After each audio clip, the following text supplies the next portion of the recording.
Buenas noches. Hoy vamos a dar la clase de insuficiencia cardíaca que corresponde a la unidad de cardiovascular. Esta, esta clase es una clase que agrupa eh, no solamente las cosas que tienen que ver con insuficiencia cardíaca, sino también muchos aspectos que vimos en las clases anteriores. Por lo tanto, vamos a estar hablando de las cosas que tienen que ver con la insuficiencia cardíaca, pero relacionándolo todo el tiempo con los diferentes aspectos que vimos en las clases, eh, tanto de aterogénesis como de hipertensión arterial.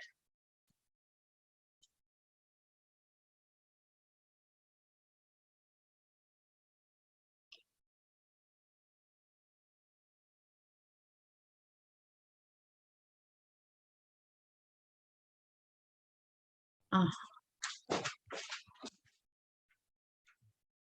fíjense.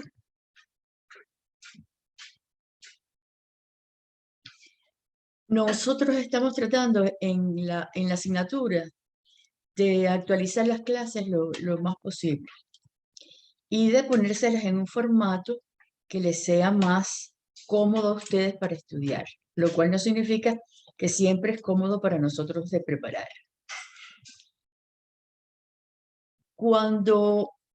Lo primero que vamos a hacer en esta clase es definir realmente qué cosa es lo que es la insuficiencia cardíaca, que no es más que la incapacidad del corazón de suplir sangre oxigenada en cantidades suficientes para satisfacer las necesidades metabólicas de los tejidos periféricos, pero a presiones de llenado normales, tanto en reposo como ejercicio.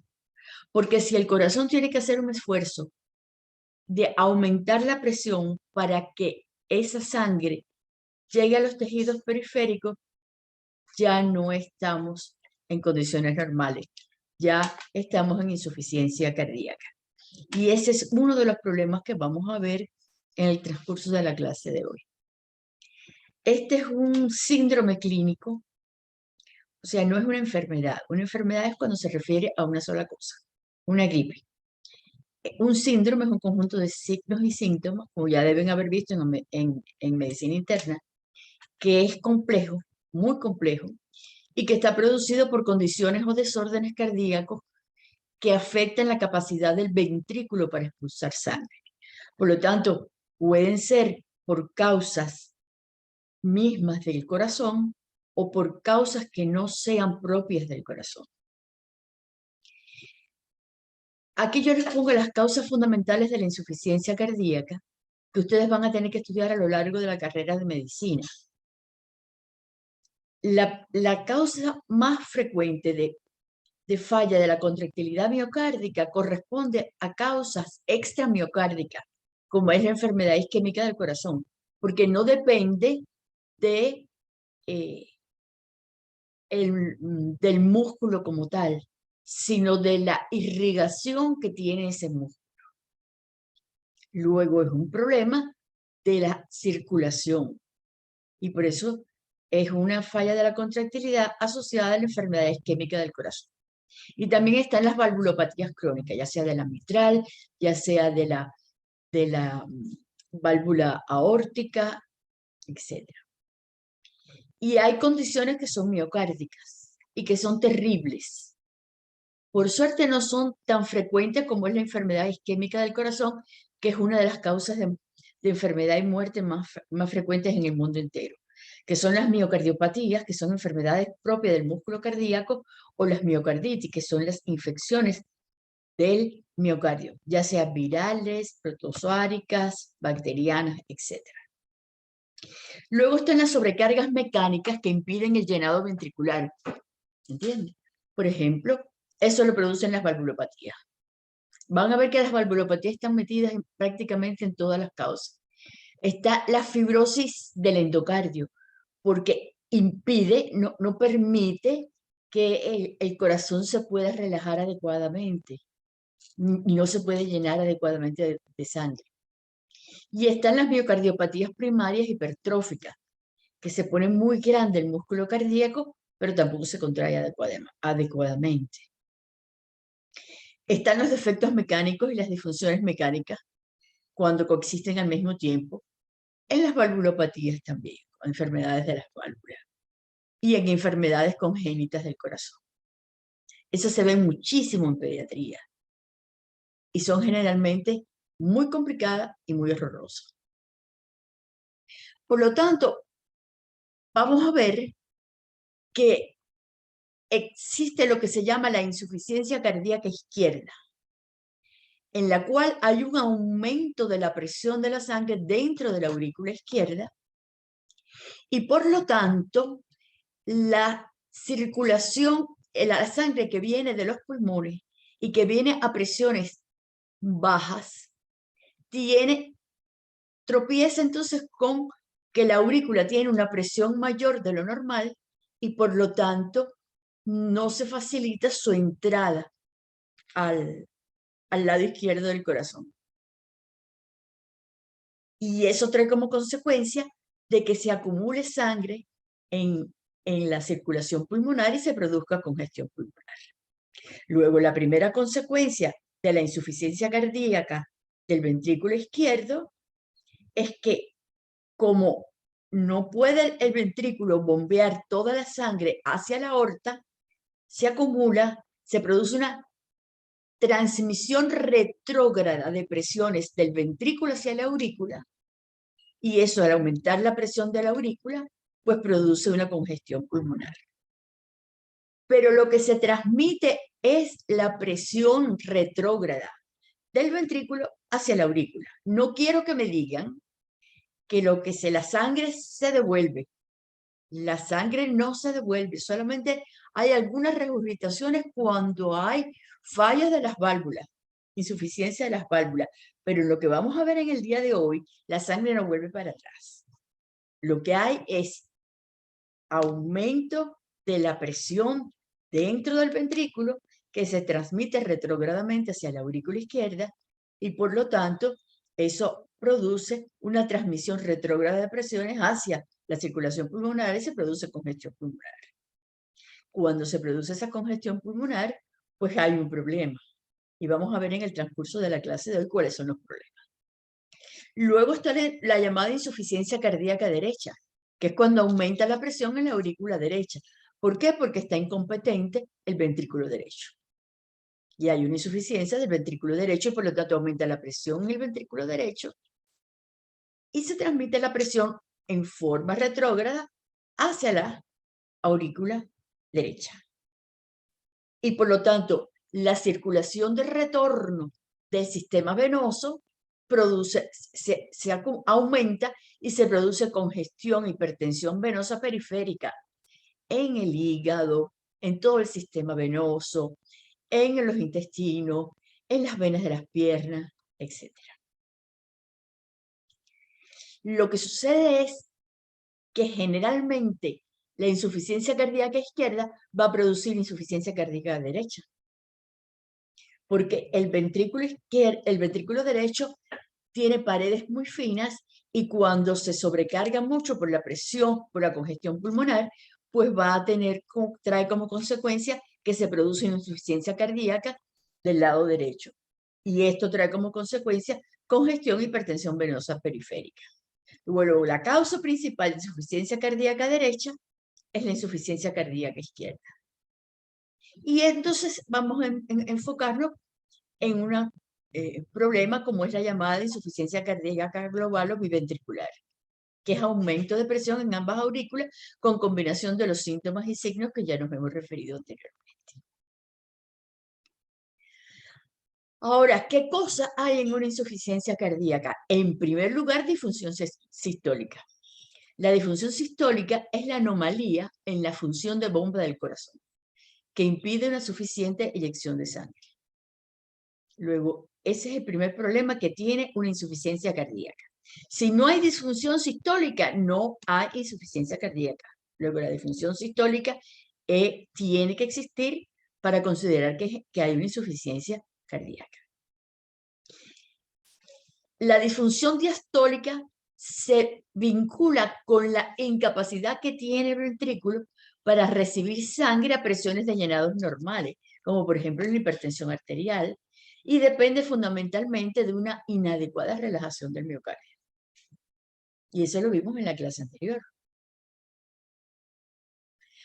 Ahora bien, ¿qué factores están involucrados en el establecimiento de la insuficiencia cardíaca?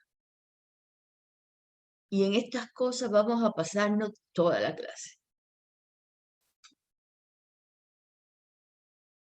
La primera cosa que pasa es que en la insuficiencia cardíaca se produce expresión de genes embrionarios. ¿Por qué razón? O porque hay una sobrecarga de presión, porque hay una hipertensión arterial, o porque hay una coartación de la aorta, o sea, la aorta está muy estrecha, y entonces aumenta la presión en el ventrículo izquierdo. Y esa sobrecarga de presión o una sobrecarga de volumen, porque por alguna causa que vamos a ver, hay un aumento grande del volumen de sangre dentro del ventrículo, hay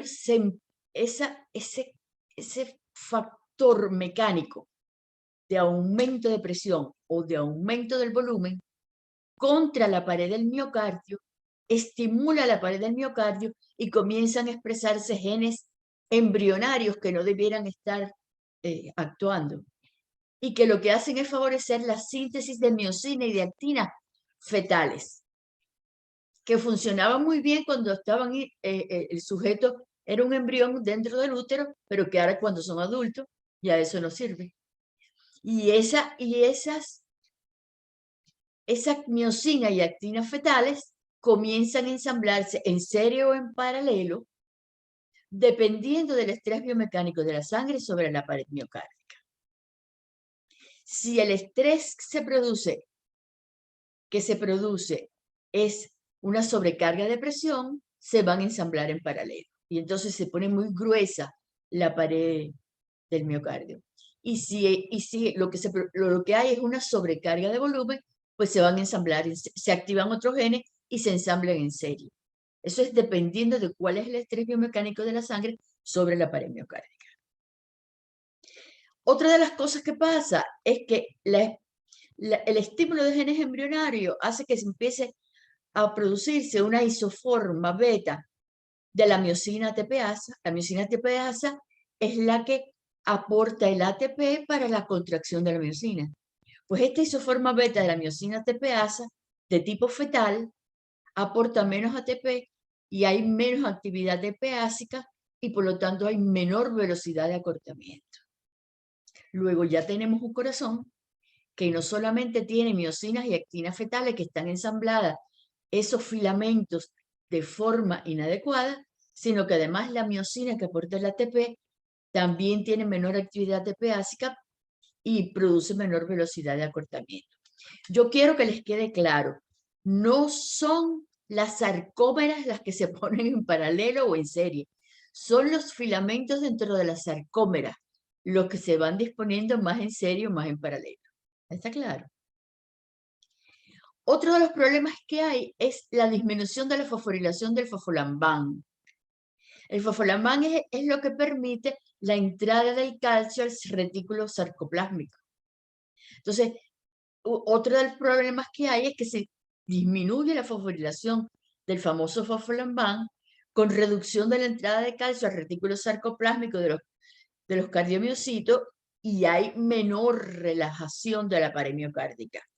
Y si se relaja menos, pasan dos cosas. Primero, se mantiene elevada la presión durante la diástole y entonces se llena menos el ventrículo de sangre. Y segundo lugar, como no se relaja adecuadamente, pues tampoco se perfunde adecuadamente a la pared del ventrículo. ¿Ok?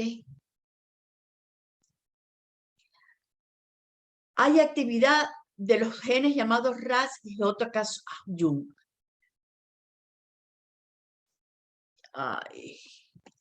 Fíjense, todos estos genes tienen unos nombres rarísimos. Yo no tengo la culpa. Ni les voy a preguntar cómo se llaman los genes. Porque después vamos a ver un cuadro donde están los nombres de todos esos genes. Y bueno, el nombre se lo pone el que los descubre.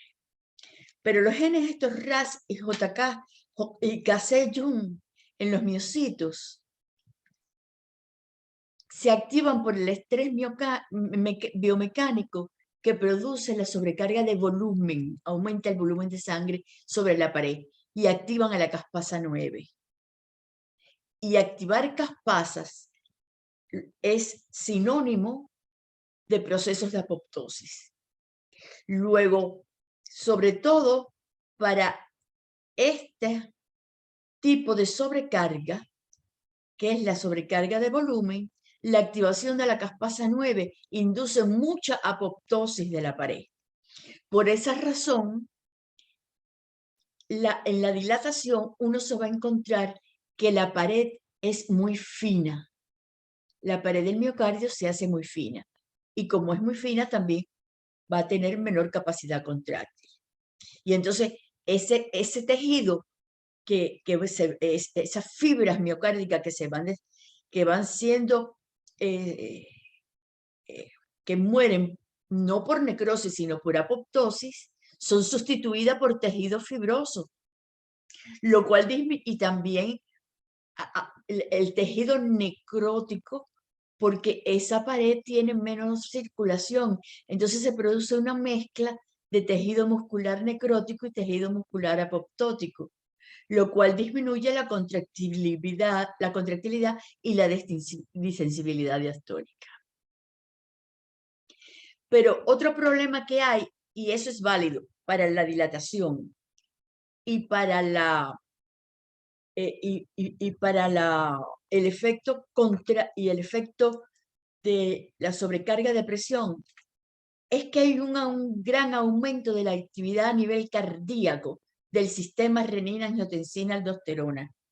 Pero en este caso son los efectos mitogénicos y proliferativos de la angiotensina 2 y de la aldosterona, que lo que hacen es incrementar todos los trastornos estructurales de la pared miocárdica que hemos ido manteniendo. Y yo necesito que se lo metan en la cabeza, porque eso es una cosa que yo pregunto en el examen siempre. Y están advertidos, está grabado además. O sea, que el sistema renina-angiotensina-aldosterona no solamente va a producir otros problemas que vamos a ver más tarde, sino que además aumenta los problemas mitogénicos y proliferativos de la pared miocárdica y por lo tanto produce más trastornos estructurales. Esto que ustedes ven aquí es una lámina muy interesante, fíjense. Hay muchísimo factor de necrosis tumoral alfa en el miocardio, que está insuficiente. Esto que ustedes ven arriba es una lámina que está teñida con un anticuerpo policlonal anti-TNF-alfa. No, fíjense que no hay tinción. Y esto que ustedes ven abajo es una lámina de una biopsia de un corazón insuficiente, no un cadáver, sino una biopsia de un corazón insuficiente por sobrecarga de presión, no de volumen. Y ambos fueron teñidos con anticuerpos policlonales antifractor de necrosis tumoral. Fíjense que este no se tiñe para el TNF-alfa y este tiene una tinción muy marcada para el TNF-alfa. Y entonces aquí se suscitó la duda entre los científicos, y eso fue en los últimos poquitos años, 2 o 3 años, porque siempre se pensaba que la gran cantidad del factor de necrosis tumoral alfa que hay en el corazón insuficiente se producía porque el factor de necrosis tumoral alfa que producen los macrófagos venía de la circulación periférica y venía de otras partes.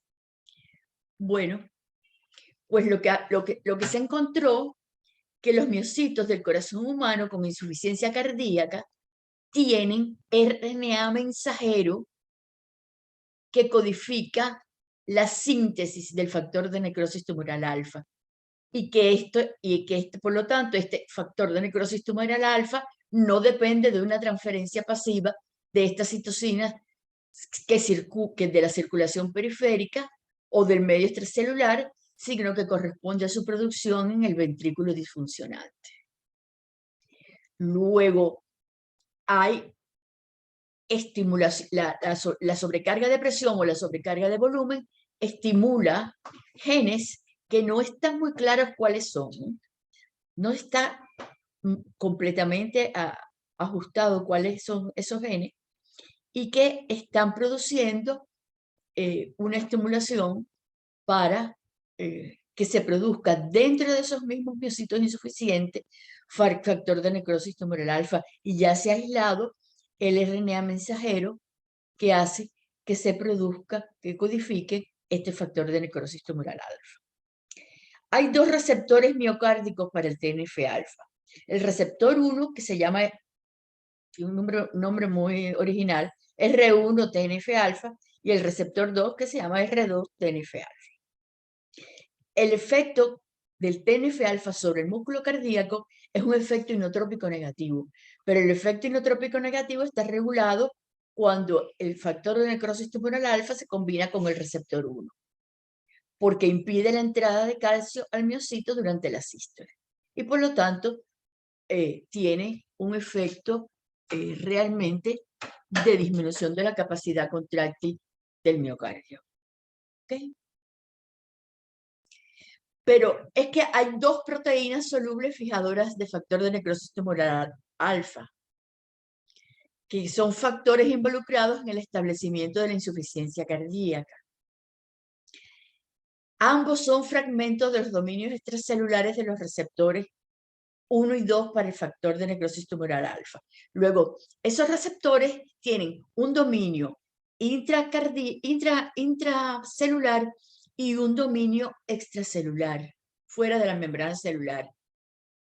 Y el dominio extracelular conserva la capacidad para que el TNF-alfa se fije. Esa unión anula o contrarresta los efectos biológicos del TNF-alfa sobre los cardiomiocitos. Y se ha demostrado entonces que dicha capacidad neutralizadora es superior cuando se une al que llaman entonces R1 TNF-alfa, que es el dominio externo del receptor 1. Cuando el TNF-alfa sale del cardiomiocito y se combina con esa fracción extracelular, en el caso del receptor 1, pues puede neutralizar un poco esa actividad. Sin embargo, lo que pasa es que como se sigue produciendo factor de necrosis tumoral alfa dentro del miocito, pues la insuficiencia cardíaca no se quita, sino que se mantiene y cada vez se hace más severa. Y por lo tanto, hay evidencia del incremento de las concentraciones circulantes de estos dos factores de receptor soluble en pacientes que tienen insuficiencia cardíaca entre moderada y severa. Por lo tanto, es un factor que aunque uno dice, bueno, esto pudiera compensarlo, realmente no lo compensa. Sin embargo, lo que tiene funcionan solamente como factores predictivos, porque se pueden aislar introduciendo agujas que sobre todo se hace para las sobrecargas de presión, porque la pared muscular es más gruesa y no para las sobrecargas de volumen, que tienen una pared demasiado finito. Y si hay mucho de estos fragmentos proteicos solubles, pues entonces se dice que es un factor predictivo muy significativo de mortalidad, porque ellas van incrementándose a medida que la pared miocárdica se hace más disfuncional. El problema es tan complicado que, por ejemplo, a algunos pacientes a los que se le hace trasplante de corazón y le ponen un corazón sano, que se le han hecho biopsias al corazón sano y no tiene RNA mensajero para TNF-alfa. Después que se pone en ese paciente que se le ha hecho el trasplante porque era un corazón completamente insuficiente, comienzan a fabricar TNF-alfa. Por lo tanto, han aparecido algunos fármacos que lo que hacen es tratar de actuar contra el TNF-alfa, porque si no, el trasplante sencillamente se echa a perder. Luego, la sobreexpresión de factor de necrosis tumoral alfa en el miocardio no solamente se observa en estados patológicos del miocardio que cursan con sobrecarga de presión, sino también sobre la sobrecarga volumétrica en corazones dilatadas, a pesar de que ambos pueden tener un tratamiento médico óptimo. Porque no hay, hasta ahora, hay algunos fármacos que tratan de impedir la producción de ese factor de necrosis tumoral, pero realmente los resultados no son tan buenos hasta ahora. Entonces, cuando uno tiene un miocito, vamos a suponer que esto es un miocito, y hay un estrés biomecánico sobre la pared del miocito, se produce activación de genes, que son estos que les están puestos aquí en esta redondel. Fíjense que tienen unos nombres rarísimos. Eso es culpa de los investigadores que los descubrieron, que se les ocurrió ponerle esos nombres. GP130. Por ejemplo, aquí de este lado está cuando lo que se produce es una sobrecarga de presión, se activan estos genes. Y estos son los que se activan cuando hay una sobrecarga de volumen. Y este se activa de cualquier manera. Hay una sobrecarga de volumen, una sobrecarga de presión. Cuando hay una sobrecarga de presión, estos genes, al activarse, activan las MAP quinasas dentro de la célula miocárdica. Y ellas empiezan a estimular proteínas de señal nuclear y favorecen la expresión de los genes embrionarios que hacen que se producen una anomalía en el ensamblaje de los filamentos y aumentan el calcio intracelular y dan las señales de hipertrofia. Pero también estas proteínas de señal nuclear van a actuar estimulando la caspasa 9. ¿Entiendes? Cuando se produce la sobrecarga de volumen, que se activan estos genes, y hay genes específicos para estimular a la caspasa 9, y también hay genes que contribuyen a que se exprese el RNA mensajero para que se fabrique el factor de necrosis tumoral alfa, y ese factor de necrosis tumoral alfa actúa sobre las proteínas de señal nuclear, produciendo ensamblaje de miofilamentos anormales y actuando sobre la capacidad contráctil. Aquí se producen muchas señales de hipertrofia, pero aquí hay muchas señales de apoptosis. Aquí la pared se pone más gruesa, que es lo que se llama hipertrofia, y aquí se produce la dilatación. ¿Ok? Por lo tanto, en la insuficiencia cardíaca, la sobrecarga de presión, lo que produce es un ensamblaje de miofilamentos en paralelo que aumenta la hipertrofia y la fibrosis. ¿Y por qué la fibrosis? Porque este corazón que tiene este ventrículo que tiene una pared tan gruesa no está bien, no se relaja adecuadamente y por lo tanto su perfusión no es adecuada. Mientras mayor es la sobrecarga de presión, mayor es el grosor de la pared y por lo tanto comienzan a haber áreas de isquemia. Y esas áreas de isquemia pueden llegar a necrosarse y entonces son sustituidas por fibrosis, por fibras, por tejido conectivo de tipo fibrótico. En cambio, la sobrecarga de volumen produce ensamblaje de los miofilamentos en serie, uno detrás de otro. Y produce mucha dilatación, pero como también hay mucha apoptosis, aquí predomina mucho la apoptosis, pues también va a haber muchísima fibrosis. Y entonces están las llamadas sobrecargas mixtas. ¿Cuándo? Cuando sobre todo, principalmente en las sobrecargas de presión, se produce un infarto del miocardio. ¿Por qué razón? Porque las sobrecargas de presión casi siempre están asociadas a grandes alteraciones en la circulación coronaria y pueden haber infartos del miocardio.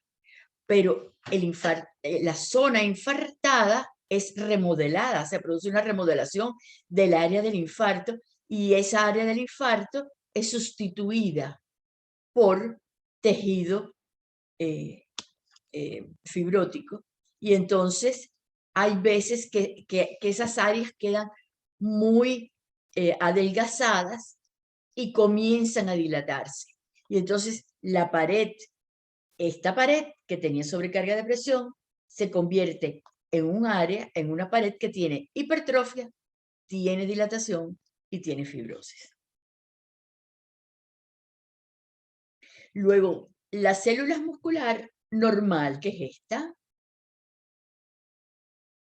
puede tener un trastorno de apoptosis y se deforman por completo y son sustituidas por fibrosis, o pueden tener una desorganización sarcomérica y entonces caen en la expresión aumentada de genes embrionarios, o puede tener una hipertrofia excéntrica y se ponen muy finitas, ¿ven?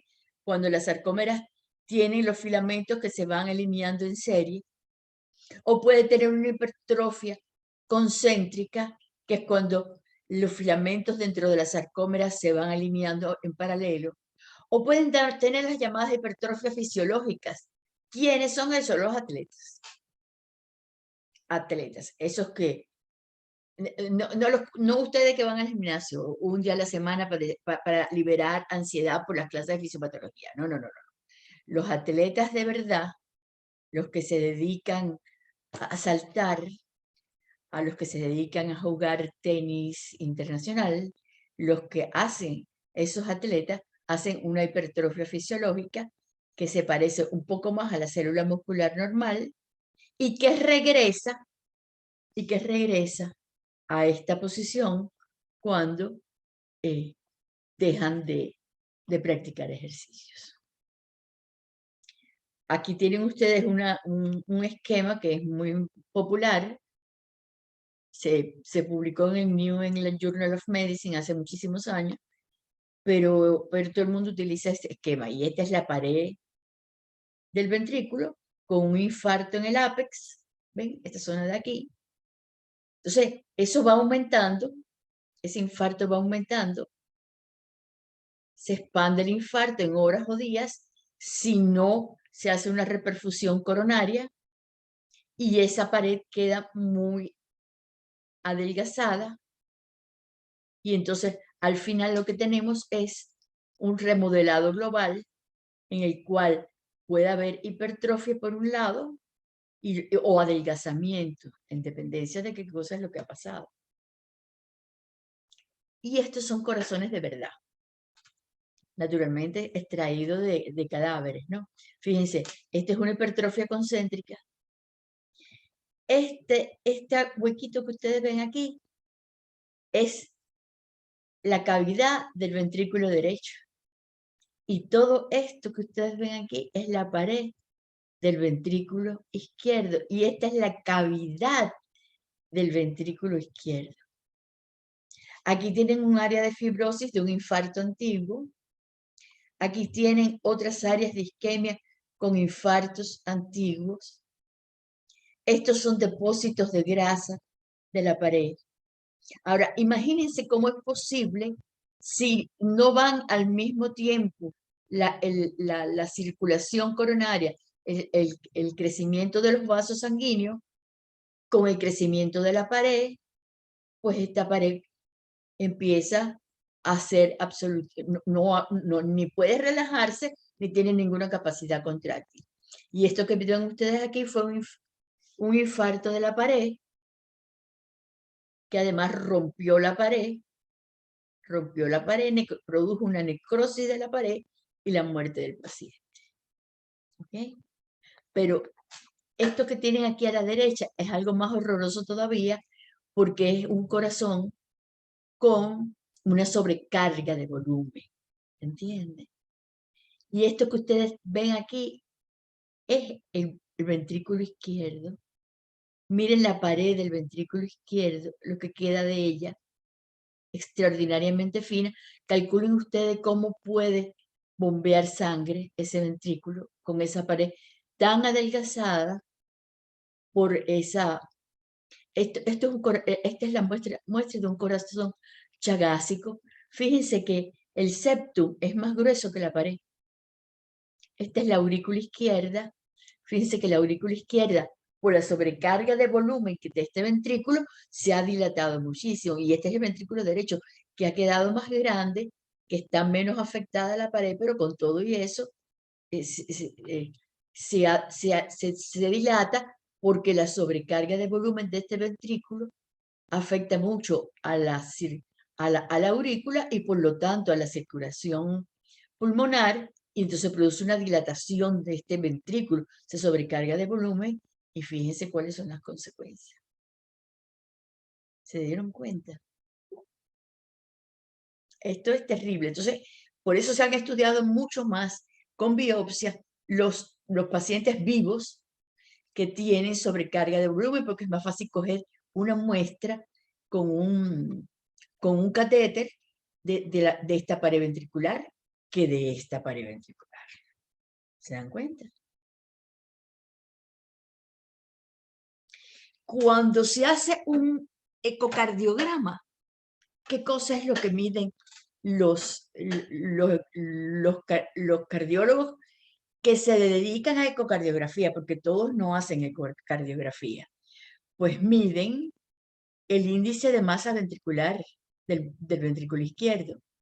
Y entonces los declaran o como normales o como tener un remodelado concéntrico, o una hipertrofia ventricular izquierda concéntrica o una hipertrofia ventricular izquierda excéntrica.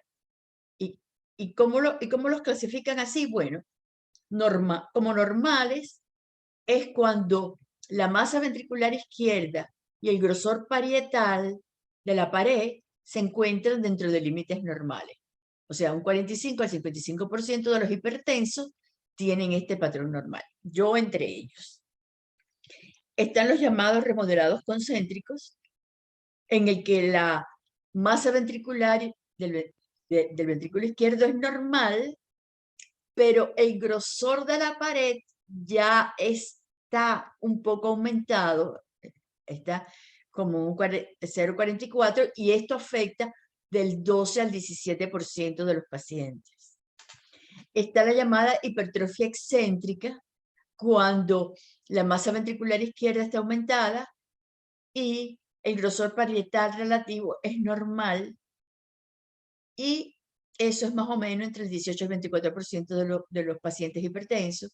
Y está la llamada hipertrofia concéntrica, que es el que tenía el paciente tenía hipertrofia concéntrica, que es en la cual la masa ventricular izquierda y el grosor parietal izquierdo, los dos están aumentados, y aún siendo el patrón característico de la hipertensión arterial, solo afecta entre el 9 y el 16% de la población hipertensa, por suerte. ¿Ok? Eso es lo que quiere decir para cuando reciban el informe, saquen este cuadrito de la clase de fisiopatología y sepan a qué se refiere.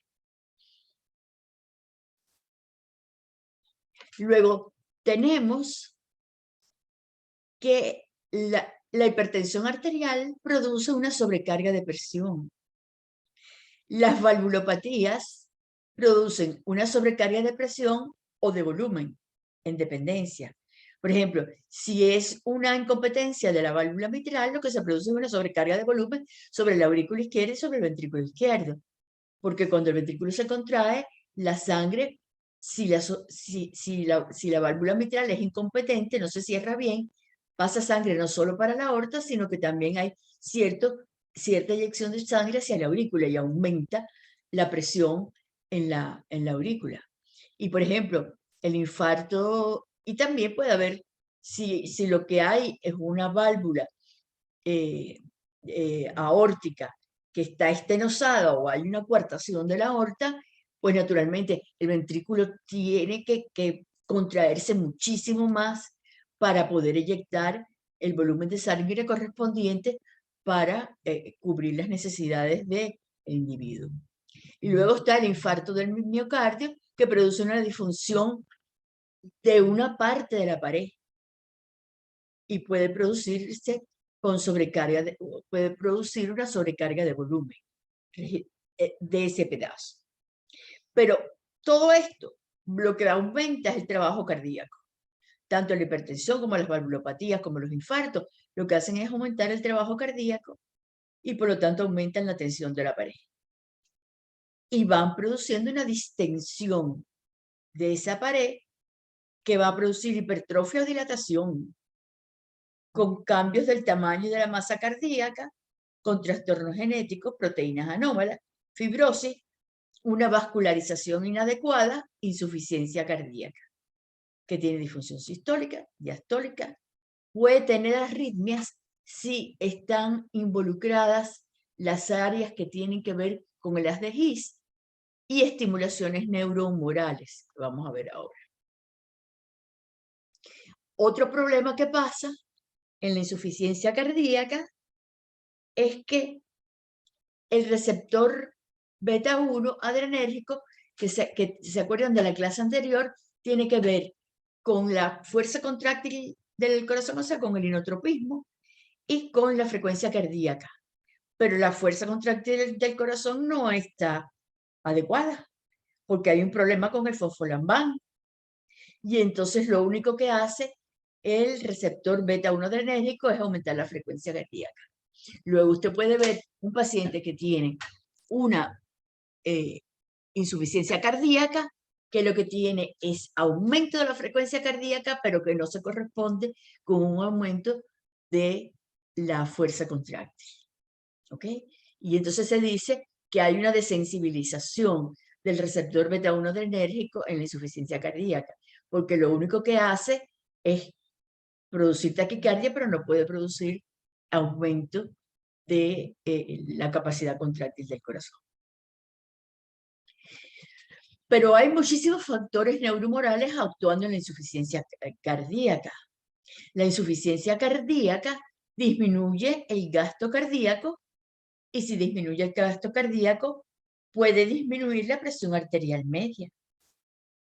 Si disminuye la presión arterial media, eso produce un aumento de la actividad de los vasoreceptores. Y eso produce también que aumenten las catecolaminas. Y si aumentan las catecolaminas, se produce una vasoconstricción, ¿no? Sin problema. Y si aumentan las catecolaminas, eso estimula la renina, aumenta la angiotensina 2, aumenta la aldosterona y aumenta la vasoconstricción, ¿no? Y por lo tanto aumenta la tensión arterial. O sea que está fregado el paciente. Pero esta aldosterona favorece la retención de sodio y agua. Y si aumenta la retención de sodio y agua, esto aumenta la presión aumenta la presión intraventricular e intraauricular. Y esto actúa aumentando los factores natriuréticos para tratar de aumentar la excreción de sodio y agua. Lo que pasa es que cuando hay insuficiencia cardíaca, hay una disminución de la expresión genética de los receptores de factores natriuréticos. Y entonces realmente estos factores natriuréticos no producen nada de eso. Y entonces lo que está pasando es que esta insuficiencia cardíaca lo que está produciendo es un aumento de la presión interventricular e intraauricular, pero estos factores natriuréticos se activan pero no resuelven este problema. Porque aquí hay una retención de sodio y agua que está aumentando esta presión. Pero esta actividad de los vasoreceptores lo produce un aumento de la ADH. Y ese aumento de la ADH produce dos cosas. Uno, vasoconstricción. Y dos, que aumenta la resistencia periférica. Y si aumenta la resistencia periférica, aumenta la presión arterial. Y 2, aumenta la retención de agua, por lo tanto aumenta más la presión. Y además de eso, esta insuficiencia cardíaca activa los mecanismos de aumento del óxido nítrico, produce aumento del factor de necrosis tumoral alfa, que también activa el óxido nítrico. Se produce el factor de necrosis tumoral alfa, una de las cosas que produce es caquexia. Caquexia quiere decir que la gente se pone así como si estuvieran saliendo de un campo de concentración. Y ustedes van a ver que hay algunos pacientes con insuficiencias cardíacas, sobre todo del tipo de las que tienen que ver con sobrecargas de volumen, que se ponen sumamente delgados. Y también produce anemia. Y además hay prostaglandinas que también favorecen la liberación de factor de necrosis tumoral. Luego, los factores neuromorales que se liberan porque no hay suficiente perfusión a los tejidos, lo único que hacen es incrementar todo el fenómeno a nivel periférico que agrava la insuficiencia cardíaca. Recuerden lo que les dije en la clase pasada. En condiciones fisiológicas, en condiciones fisiopatológicas, ningún mecanismo fisiológico arregla las cosas, sino que los pone peor. Luego, cuando hay una contractilidad cardíaca inadecuada, eso está producido, eso produce un trabajo cardíaco contra una resistencia que está aumentada, por ejemplo, en la hipertensión arterial. Y entonces, ¿qué está produciéndose? Hay un aumento de la frecuencia cardíaca. ¿Por qué? Porque hay una desensibilización del receptor beta 1. Y entonces todo eso va a actuar disminuyendo la precarga. Y entonces hay disminución de ATP y hay disfunción diastólica porque hay relajación. La relajación está disminuida y entonces hay disfunción diastólica. Y si hay disfunción diastólica, la contractilidad es inadecuada. Y hay disfunción sistólica. Y la disfunción sistólica produce una contractilidad cardíaca inadecuada. Y la expresión de enzimas, isoenzimas como la miosina ATPasa, produce una disminución de la actividad de ATPasa y velocidad de acortamiento y produce más disfunción diastólica, más contractilidad cardíaca inadecuada, más trabajo cardíaco contra una resistencia y aumenta más la poscarga. Y se pone peor el paciente. Ahora, hay muchas células y sustancias que están mediando en la insuficiencia cardíaca. Ahí todo el mundo empieza a meterse. Porque es un corazón que es insuficiente para perfundir adecuadamente los tejidos. ¿Comprende? Entonces, en el endotelio, la célula del músculo liso vascular y los miocitos empiezan a producir óxido nítrico sintetasa inducible, la que produce óxido nítrico. Los monocitos empiezan a producir interleuquina 1 y 6, que lo que tratan es de arreglar el problema, pero que lo que realmente producen es depresión del miocardio, remodelado ventricular anómalo, fibrosis y cicatrización y apoptosis de los miocitos. Se activan también macrófagos, linfocitos y factor de necrosis tumoral alfa. Y todo eso aumenta el problema del miocardio. Luego, las consecuencias de los mecanismos compensatorios en la insuficiencia cardíaca, pues no arreglan nada. Si un paciente tiene insuficiencia cardíaca, disminuye el gasto cardíaco. Si disminuye el gasto cardíaco, disminuye la perfusión renal, ¿no? Si hay insuficiencia cardíaca, disminuye el volumen de eyección. ¿Está claro? Entonces, si hay insuficiencia cardíaca, disminuye la presión arterial media y aumentan las catecolaminas. Por lo tanto, aumenta la resistencia vascular sistémica. aumenta la poscarga y aumenta la resistencia a la eyección cardíaca y aumenta la frecuencia cardíaca. Y esto produce aumento de la demanda de oxígeno, del flujo coronario, disminución del flujo coronario, disminución de la diástole, aumento de la presión final diastólica del ventrículo y aumento final sistólico del ventrículo. Entonces, todo eso disminuye la contractilidad. Y el volumen extracelular, como hay una gran retención de agua y sodio, porque la perfusión renal está disminuida, como el gasto cardíaco está disminuido, el riñón de lo que se entera es de que no está llegando sangre. Y entonces lo que hace es aumentar la retención de sodio y agua. Y aumenta el volumen extracelular. Por lo tanto, este volumen está aumentado y realmente la actuación de la insuficiencia cardíaca sobre el volumen de eyección es grave y sigue disminuyendo el volumen de eyección. Pero el volumen extracelular sigue aumentando por la retención de agua y sodio. Entonces, todo esto lo que hace es no compensar nada. Entonces, ¿cuál es la primera cosa? Disminuirle a estos pacientes, primero arreglar la insuficiencia cardíaca, dar algún fármaco que aumente la capacidad contráctil. Segundo, disminuir el volumen. Disminuir el volumen. A estos pacientes se le pone tiazidas para que aumenten la excreción urinaria y otros para que mejoren la contractilidad. De tal manera que esto se pueda mejorar. Y naturalmente, la causa de la insuficiencia cardíaca hay que arreglarla. Hay que arreglar la presión. O hay que arreglar la enfermedad de Chagas que tengan, o hay que arreglar lo que hay.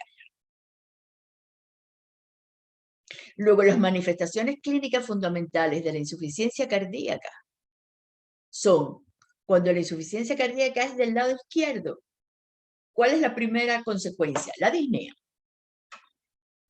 y el edema pulmonar. ¿Por qué razón? Porque si no puede bombear el ventrículo izquierdo la sangre adecuada a las presiones normales adecuadamente, se produce una transmisión retrógrada de presiones del ventrículo a la aurícula y desde la aurícula a la circulación pulmonar. Y por lo tanto, lo primero que pasa es que empieza a producirse disnea porque el paciente, cada vez que trata de hacer un tipo de ejercicio, de movimiento, de desplazamiento, sencillamente lo que hace es incrementar este problema del paso de la transmisión retrógrada de presiones hacia la circulación pulmonar. Pero si aumenta mucho la presión en el capilar pulmonar, se filtra líquido hacia el alvéolo y entonces se produce edema pulmonar. Los pacientes estos se quejan de mucha fatiga. ¿Cómo no van a tener fatiga si la perfusión hacia los tejidos, hacia los músculos está disminuida? Y por lo tanto tienen intolerancia al ejercicio. No pueden subir la escalera de la planta baja del estacionamiento 1 de la Escuela Vargas a la oficina del director. O sea, eso les cuesta mucho trabajo. No pueden, sencillamente no pueden. A veces tienen cianosis distal. Usted les mira las uñas y están así cianóticas. ¿Por qué razón? Porque la perfusión es inadecuada. A veces, ya en estadios muy avanzados, están irritables y con confusión. ¿Por qué razón tienen irritabilidad y confusión? Porque, por la sencilla razón de que hay una disminución de la perfusión al sistema nervioso. Y luego están las complicaciones de la insuficiencia cardíaca derecha. ¿Cuál es? La congestión de todo el sistema venoso. ¿Qué es lo primero que se congestiona? Pues el hígado. Los sinusoides hepáticos empiezan a dejar pasar líquido hacia todo el parénquima hepático. Y entonces se produce un edema a nivel hepático. Entonces, cuando ustedes exploran, les enseñan a ustedes, les dicen que el hígado no puede repasar el reborde costal. Y entonces, si está rebasando el reborde costal, es que hay una hepatomegalia. Puede haber ascitis porque en la periferia, en la parte de la periferia está implicado toda la circulación intestinal.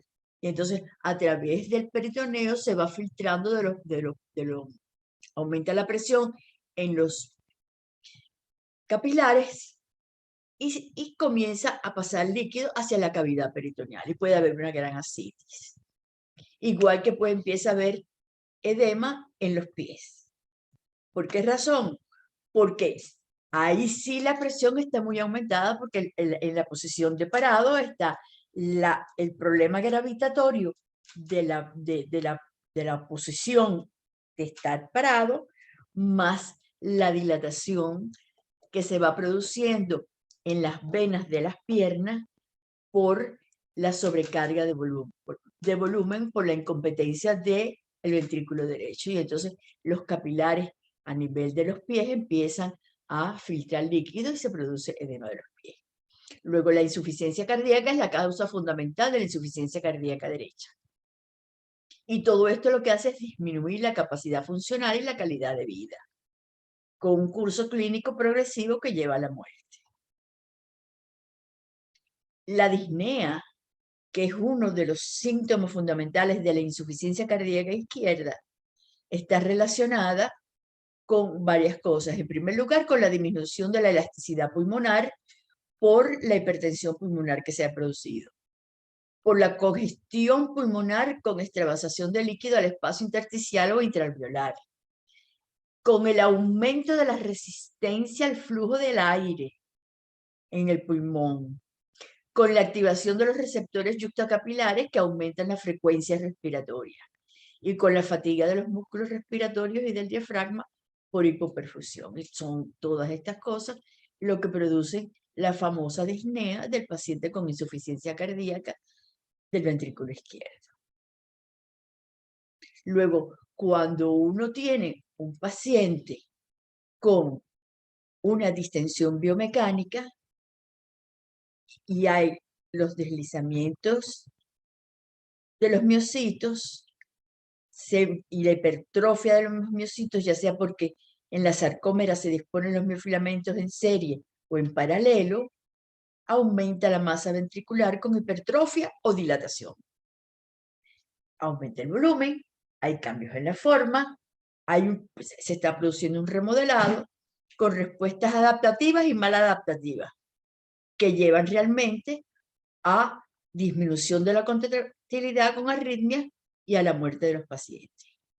Y en todo esto están metidos todos estos factores. El sistema renina-angiotensina, porque aumenta la resistencia periférica, que lo que hace es aumentar la incapacidad del corazón para bombear sangre, y porque además el sistema renina-angiotensina produce factores mitogénicos sobre el corazón. Y también están todas estas sustancias endotelinas, cambios moleculares, cambios en la matriz celular, señales intercelulares, activación de inmunidad celular. ¿Cuál es el pronóstico? El pronóstico es que en la insuficiencia cardíaca del 30 al 40% de los pacientes mueren en el primer año de haber sido diagnosticados. El 60 al 70% de los pacientes mueren en los 5 años siguientes a hacerse el diagnóstico de insuficiencia cardíaca. Y los pacientes con insuficiencia cardíaca que presentan síntomas en reposo tienen una tasa de mortalidad anual del 70%. Los pacientes que solo presentan síntomas con la actividad física moderada tienen una tasa de mortalidad anual entre el 5 al 10%. ¿Está claro? Nuestra próxima clase es la clase de shock. Shock hipovolémico y shock séptico. Eso lo vamos a ver en la próxima clase. Y las consultas docentes me las tienen que escribir. Esta semana les voy a mandar también para que hagan los trabajos que se les va a evaluar como trabajo tipo quiz para antes del parcial. Así que ya saben.